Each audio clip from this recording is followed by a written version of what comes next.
Now, if you remember, the last time I was on the plot, I made the decision to put another raised bed here due to the water problems I've got, which is impeccable timing because Mr. Tony C. Smith over at the Potty Mouth Garden Club has set a parsnip challenge for the year. I'll pop a link to his little channel down below. But yeah, timing couldn't be better. New raised bed, new contents. Sorry about the wobble, it's getting a little bit windy over here.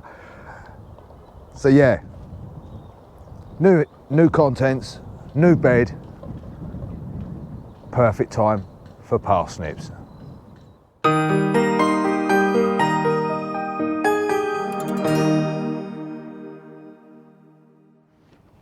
Now we've got this first section in, we've got it reasonably level.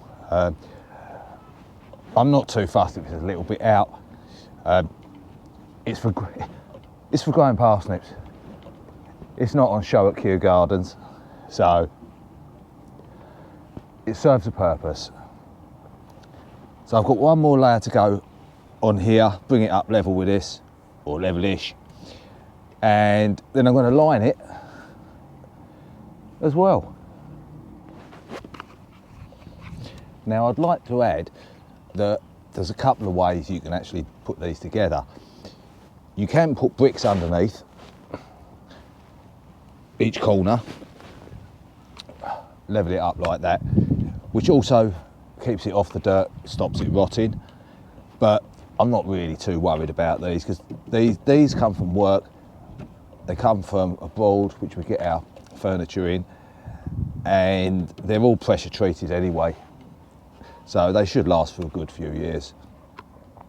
What I will be doing though, not so much that side, but these three sides, I will be putting a little piece of wood along the two joins and just putting a couple of screws in just to hold the two sections together, so that when you fill it up, they don't start bursting out the sides.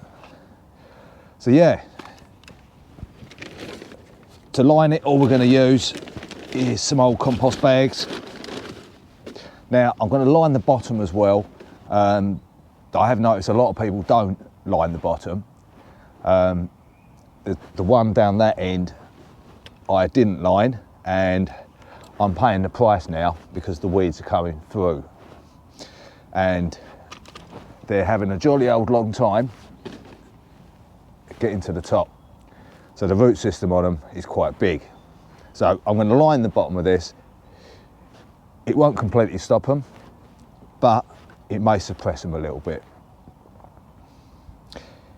And hopefully, once it's all filled up, it should settle and not move anymore. Considering the ground here, because it's clay, is very compacted. So yeah, let's crack on lining these.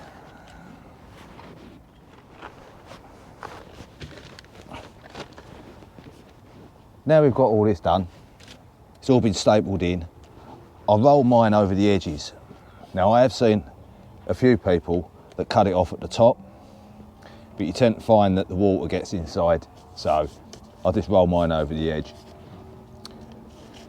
A few staples along there. Now the staples I use are just a normal 8mm staple with one of the big industrial, one of these.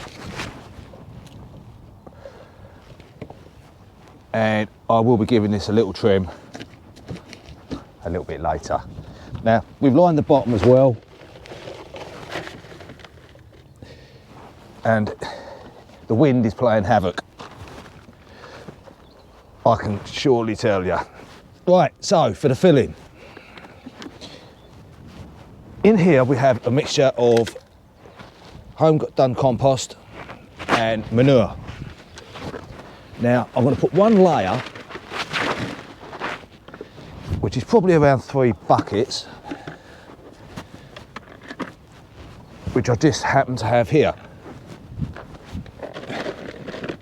They say that on all the good shows.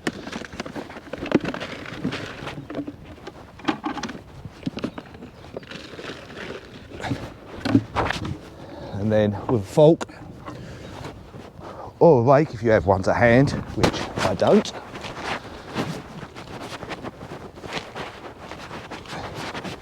Just even it out around the base.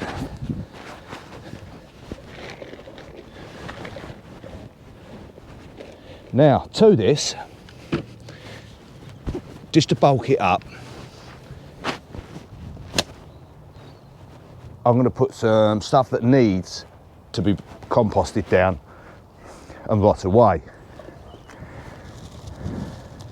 And what I'm going to be using is all the old brassicas from last year.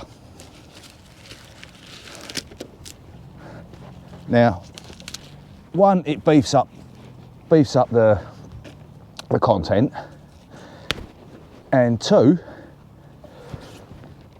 you need to get rid of them anyway and compost them down. So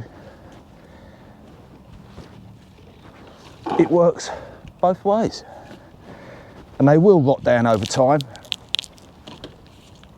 The only things I tend not to put in is the root ball.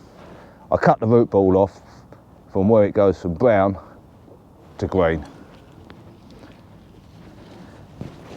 So let me get this bit done and I'll be back in a bit. That's the brassica cage, nearly completely empty. I've got all the dead stuff out, broken it all up, taken the roots off, thrown it in the bottom of here. I've still got a couple of Brussels sprout plants in there, which are still doing very well, even though we're in March. So I'm going to leave them in, see how they do, until it's time to put the next lot in and see if we're still picking them then. So yeah, this is all done, that's on top. I'm going to put another layer of manure, well rotted manure, on the top of that, just to make a nice sandwich, and probably up to about just below the edge of the first pallet collar, and then above that will be normal compost. I'm going to get the manure on today. I haven't got any compost here. I do need to buy some in, so that will be in the next couple of days. So yeah, it's another little job well done. And the parsnips that are in the challenge, they're favouring for Gladiator F1. So if you fancy a little challenge, pop over to his Discord channel. I'll put a link for that and his YouTube channel as well. So pop over and have a little look. So yeah, I'm going to crack on with this because it's getting a bit, even though the sun's out, it's getting a little bit cloudy, so I don't want to get caught short if it starts raining. So until Wednesday, take care and I'll see you very soon. Bye bye for now.